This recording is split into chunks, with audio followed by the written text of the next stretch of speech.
Hi there. My name is Mike Gonzalez with Green Vigilante Media, and today we're here with Erin Fox. Erin Fox is on the Green Party of the United States Coordinated Committee. Erin, can you go ahead and tell us a little bit about your background and what you guys are doing there at the Coordinated Committee?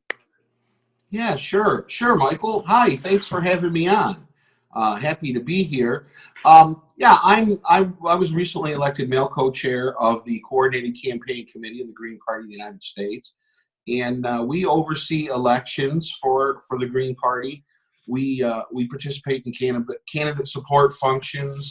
We conduct candidate trainings, in-person candidate schools. Of course, you know, if you're a Green and you're in the Green space on Facebook, maybe you've heard about our CCC webinars that we do to help train candidates and campaign staff, you know, about specific items on a campaign.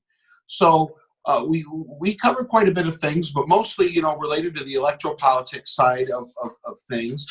And you know, we do provide candidate support. We've provided financial candidate support to candidates in the past. So, you know, that's essentially what we do. We work with state parties and locals in order to, you know, help candidates and campaigns succeed. Excellent. Well, I had found you because you had written an article talking about Green Party candidates have to have a longer cycle than the two corporate parties because we don't have those resources, the money and the media coverage. So we need to start early. Can you talk about that article and about how Green Party candidates need to look at their campaigns? Sure. You know, as difficult as it is, we have to work within this system. And what this system really requires is a marketing campaign to get into office. You have to put yourself out there to the public, and you have to make sure that you reach a lot of people and that they know that you're running for office and that they know about you and who you are, etc. So, you know, a lot of Green campaigns are very grassroots campaigns. Some of them are DIY type campaigns, you know, that might be someone's first campaign, just getting started running for office, you know, which is fantastic. You know, hopefully that's for, you know, like a county office or state house or something like that. That's something that's real achievable, you know, on a first time out. Larger campaigns like United States Congress, Senate, things like that. You know, for most Greens, there's some network building that we need to do in order to be successful. And we can look at some examples around the country of Greens that are doing it right now. And I always like to point to Ken Mejia there in California, who's running an excellent campaign out there. And, you know, he's got a lot of volunteers behind him. And, you know, he's really focused on the fundamentals, and he's doing things right. But, you know, in the article, I talked a little bit about what we consider to be the election cycle, which is actually, you know, the election cycle is an arbitrary time period. It's established, you know, essentially by you know, the time frame of elections and mostly by media coverage of elections. You know, people start becoming interested in elections when the media starts talking about elections. So people think of it, things in terms of campaign cycle, and also, you know, nominating conventions or primary elections have a big effect on what we consider to be the election cycle. Because of course, you know, a lot of folks, you're not sure who the candidates are even going to be until you get past a primary or nominating process. So, for example, in 2016. You know, when we waited for Bernie Sanders to do what he was going to do, you know, before we made our decision at convention, that gave us such a narrow window for an election cycle. So what I'm talking about is thinking about election cycles in broader terms, thinking about election cycles in terms of how long and how many volunteers will it take me to build the network I need to win a specific seat. And for different candidates with different types of resources, that could be a different amount of time. perhaps you have a candidate who comes in and they can self-finance. They have the money to be able to self-finance their campaign, which is a tremendous asset that most green campaigns don't have. But if you have that, then you can expect that you could campaign in a shorter window. But anyone can campaign off of people power. And all that takes is going out and getting out there and talking to people in the community, talking to people in your district, making sure you break it down to the precinct level and work your precincts and make sure that you're talking to all the folks that you've targeted for your campaign there. So in that instance, this is something that takes time. It takes volunteers. It takes volunteers just to walk one precinct, let alone all the precincts in your district. So, if you're the type of person that already comes with a large network of folks, you might already have a list of 50 people that want to volunteer and help your campaign. That's a big asset.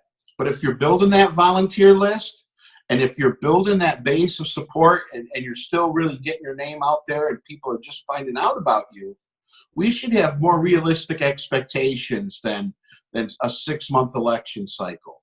We should be encouraging people to go out and start knocking doors for 2020 right now, in order to get their name out there, in order to get themselves in front of the public, and be able to talk to enough people in order to make that happen. Right. So let me, I got a couple questions based on what you just said. What's a good way to build a base? What's a good way to make these connections in the first place? Sure. Well, as I was just saying, I'm really inspired by Cesar Chavez. His organizing inspired me greatly. And one thing, when he was asked how he organized the farm workers, he said, "I talk to people." And that's really the key, is we have to get out there and we have to talk to people and we have to make sure that we're reaching everyone in a systematic way.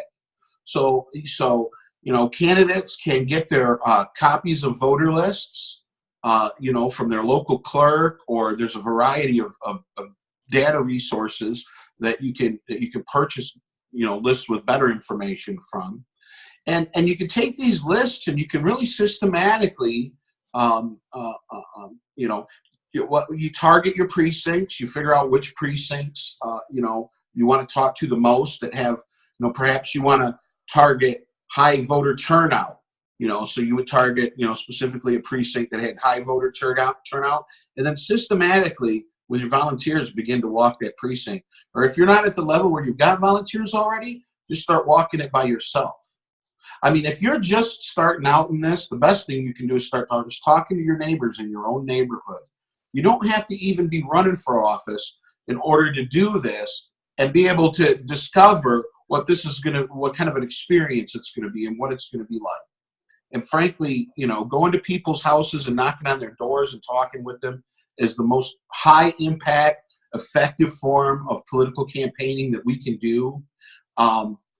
It's a lot different than trying to collect signatures out in front of a grocery store or something like that. It's a high traffic area. Folks are busy. They have things to do. They want to hurry up and go. However, when we visit people at their homes, we make a personal connection with them. We're meeting them, on their own turf. And that's really important. And it's important to a lot of voters. And I can't stress the importance of canvassing for green candidates. So it's that simple. You reach out and you talk with people and you let people know, hey, I'm part of the Green Party. We're doing something different. We're not influenced by big money. We have values and principles that we follow. We have the most progressive platform of any political party in the United States. And we want you to get involved in this movement. We want you to become a part of it. And we don't want you to just join the Green Party or to just vote for our candidates. We want you to volunteer. We want you to do the same thing, to come out and help us knock doors. This is what our candidates need to do. And who do we target for this? A lot of times candidates will make the mistake of off the bat making it a strategy to target likely voters, be they Republicans or Democrats. For Greens, generally, it would be Democratic voters. When we target likely Democratic voters, the problem is they're likely to vote for the Democrat.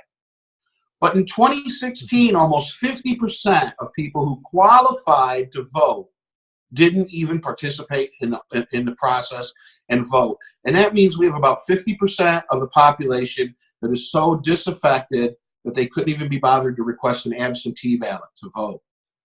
We can talk to these people. These are the people who our policies are going to help. And this is where we can do the most good. So it's frontline organizing. It really is. It's going into frontline communities, you know, and knocking apartments. And at the ones where we can't get into, making appointments with the manager to speak to people in the foyer. You know, there's all kinds of things that we can do where we can talk to people in a real efficient way. So that's what I would suggest, though, especially if you're just starting out. You don't even need to announce a candidacy. You could just start talking to your neighbors and say, look, I'm thinking about running for office. I'm wondering what's on your mind. I'm wondering, you know, as a public servant, how I could be of a service to you in the community and what you think the issues are. And you'll see a lot of impact come from that. And your network will start to grow really quickly. Excellent. And you kind of answered my second question, I believe, is that do you think there's a value for people? Well, there's people who can, like you said, just finance their election themselves, and there's people that need to go out and get signatures. Do you think there's more of a value of going out and actually getting the signatures and meeting people face to face than just financing it? Oh, you know, I think there's a lot of value in a couple of ways, Michael, because, you know, well, the first thing is you're getting out into the community. I mean, if you can pay to get on the ballot, that's an easy thing to do. But if you get out in the community and you're actually talking with people, you know, the candidate right there is developing recognition with people. But the other thing is when you collect signatures, you know, that means a lot more than just simply paying to get your name on a ballot. That means that people, you know, have signed on the dotted line that they're behind your campaign. And you know, for a lot of candidates, I'll say, if you go out and you get nominating petition signatures, make sure you send them all a thank you letter. Try to get those folks involved with your campaign early on. Those are some people who have expressed an amount of support early on, and the people most likely to be able to start that network that you need to build. Wow, excellent. That's a great idea. So you talked about canvassing. There's other methods, for instance, phone banking, tabling, social media. Mm-hmm. Can you talk about some other methods that are good or bad or more or less effective? Sure. Well, next to canvassing, phone banking is your next best high impact choice, where once again you're talking to the voter in their own environment. They're speaking to you at home, perhaps during a period of time when they're relaxed and, you know, have less to do than when we see them when we're out doing visibility type things out in public. So phone banking is tremendously high impact. You know, tabling is great, but tabling is actually low impact.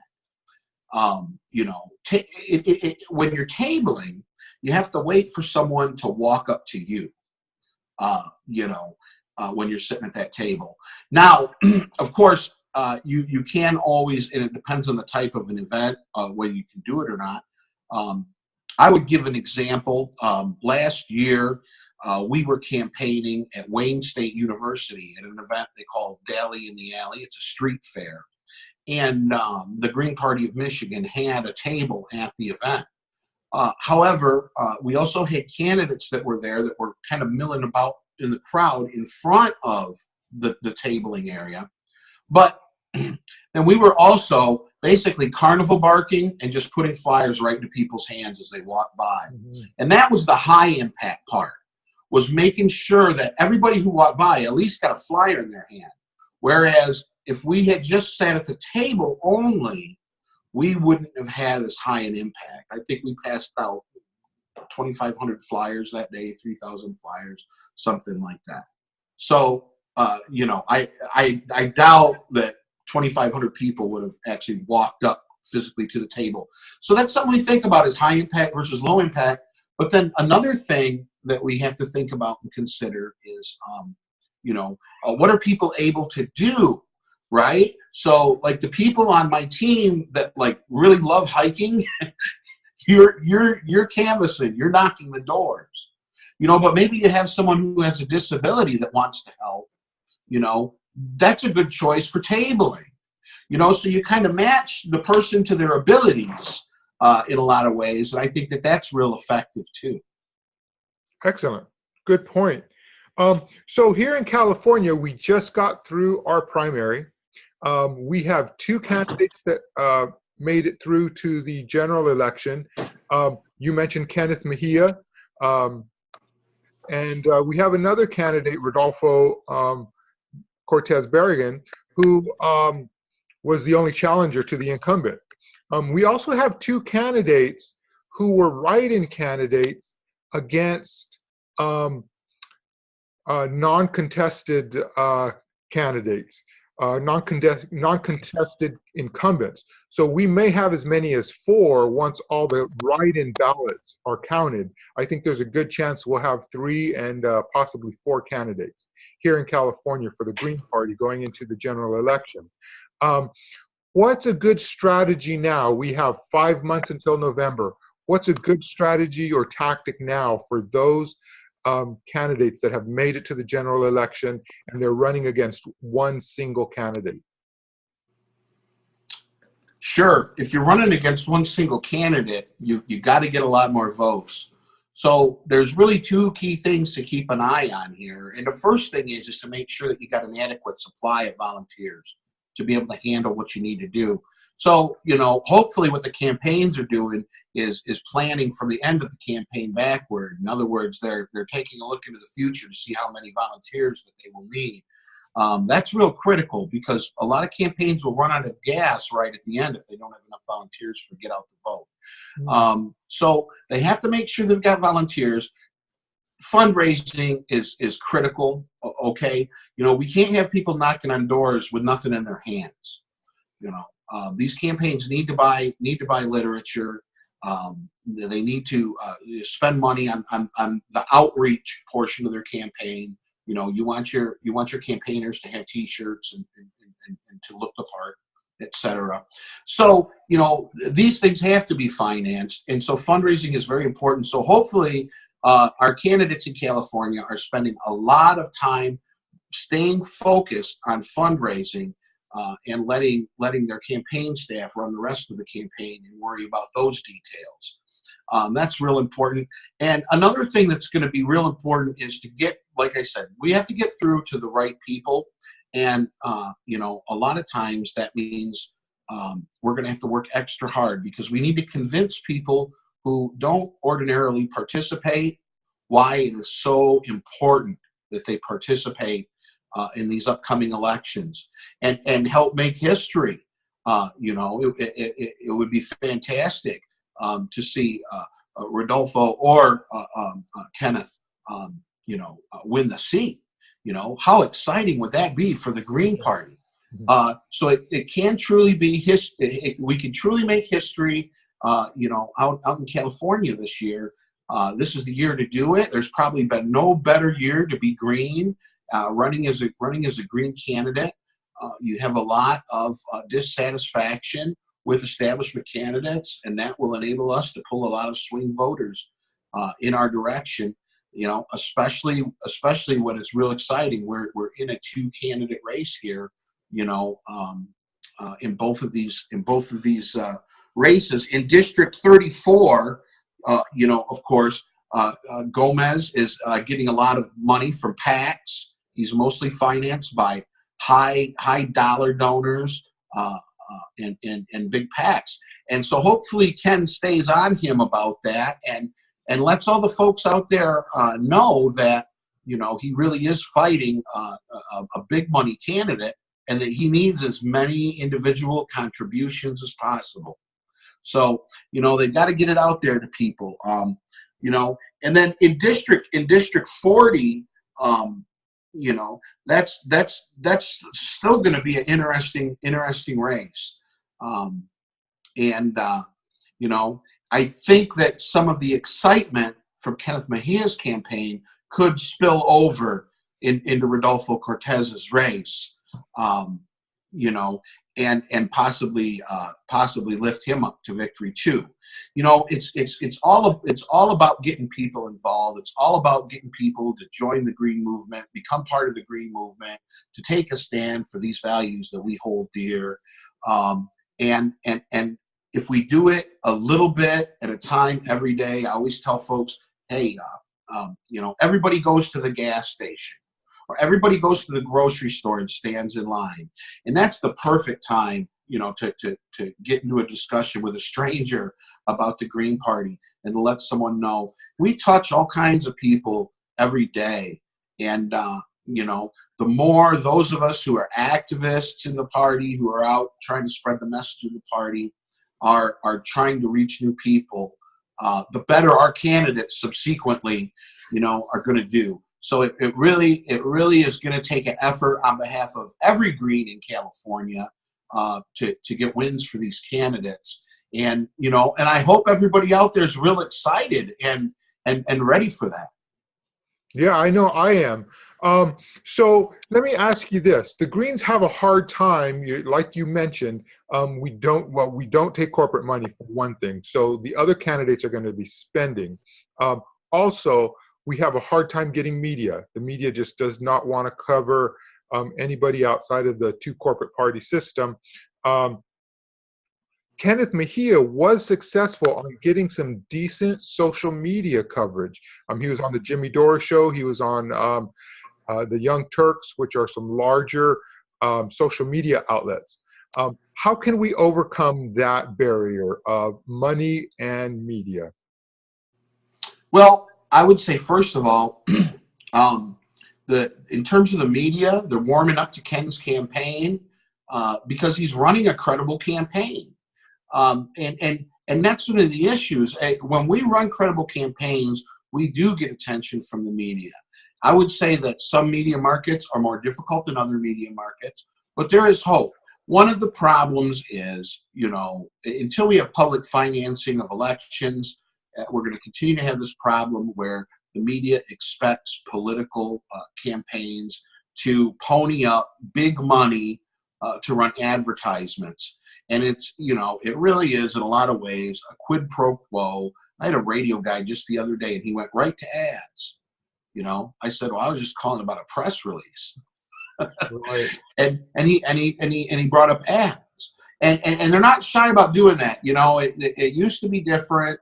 Our media used to separate those two things, and it was, you know, you couldn't discuss, you know, advertising if you were sending a press release. That was unheard of. So, but this is the problem. This has gone on for far too long. It's one of the reasons why our campaigns are so incredibly expensive. You know, most of the money on these you know, multi-million-dollar campaigns go to the media. And you know, so that is one thing. Well, here's one thing we can do. One thing we can do is the concept, you know, that of us being the media, right? I mean, just like we're doing right now, we're having a conversation. This is going to be shared on social media. It's going to get out there. People are going to hear this conversation, and hopefully this conversation inspires some people to take their own action, right? To get up and speak about the Green Party themselves, to get involved, to even just pass out flyers, you know, at a local event that promote their state party or promote a candidate. You know, this is the key to winning these elections, is getting people involved. We have to win it with people power, and we have to have a great outreach, you know, and that's one thing. Our hands are tied behind our backs financially because, you know, our opponents have this big money coming out of these PACs and coming from these wealthy donors, you know, who certainly aren't donating, you know, to the Green Party. What that means for us is we have to broaden our base as best as we can. We have to focus on teamwork in our party organizations and in our campaigns. We have to focus on teamwork and networking. Those two things will help give us, you know, our campaigns the skills to be able to go out there and do the type of outreach that's necessary. But it's going to take, you know, it's going to take thousands of people to decide to stand up and do it. And so, you know, hopefully having some great campaigns like we've got in California, people will be inspired and say, hey, this is the time. Now I'm going to stop debating about this philosophical point all day on Facebook. And instead, I'm going to go and talk to somebody who's not green, and I'm going to let them know why they need to be green. Excellent. And I do believe that the Green Party has the best platform to take our country forward, frankly. Well, I thank you for being here. Is there anything else you want to cover? Is there anything we haven't covered that you'd like to talk about? Are there other candidates in other states that we should be looking at, or other races? You know, yeah, there are some other candidates that are running some good campaigns. One is Connie Gattle Newton in Ohio. She's running a really good campaign for governor there. They're having a lot of activity, and she's doing a lot of outreach there. Hopefully they keep that up, and Ohio's doing a really good job. You know, here in Michigan, we've got an exciting candidate in Flint. She's running for county commissioner position, but her name is Gina Luster, and her story is really amazing. She was a victim of the Flint water crisis. She became an activist on the ground. She's been organizing with a group there in Flint called Flint Rising now against emergency management for several years. She's been involved with several organizations that are doing things like helping with water delivery and things like that. And she's an amazing candidate. She's running up against Brenda Clack, who hasn't been contested for that seat in a long time. And this race is the type of race that we feel is a winnable race for the Green Party. The amount of votes that we need to get aren't tremendously high. It's something that's within reach. So I feel like Gina's a really great candidate. And you know, Elijah Manley down in Broward County, I really admire Elijah's spirit. He is a daily campaigner. He's out there working hard. He informed me that his campaign has raised $10,000 for his campaign for school board down there in Broward County.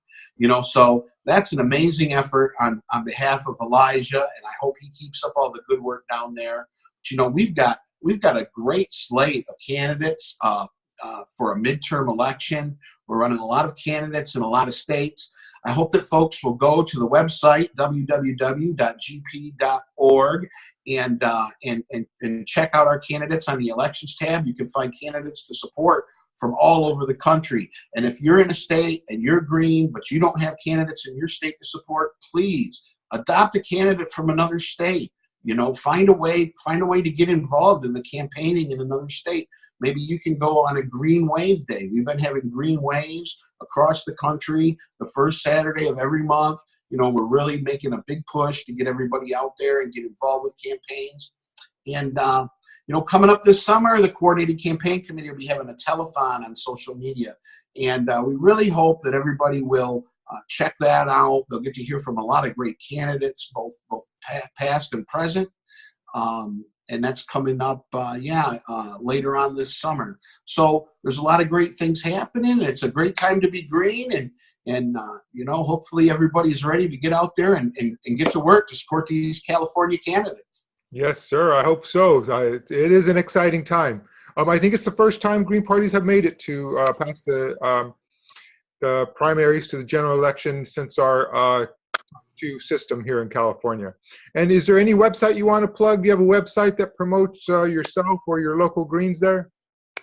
I'll tell you, you're welcome to visit our local website. My local is the local that includes Flint. We're the Vehicle City Greens. That's www.vehiclecitygreens.org. You can check out the committee page for the Coordinated Campaign Committee at gpus.org. And please make it a point to go to gp.org and check out our candidates, stay connected, make a donation, and show your support however you can. Excellent. Well, thanks for talking to us, Erin. Thanks for having me, Michael. You have a great day. You too. Bye-bye.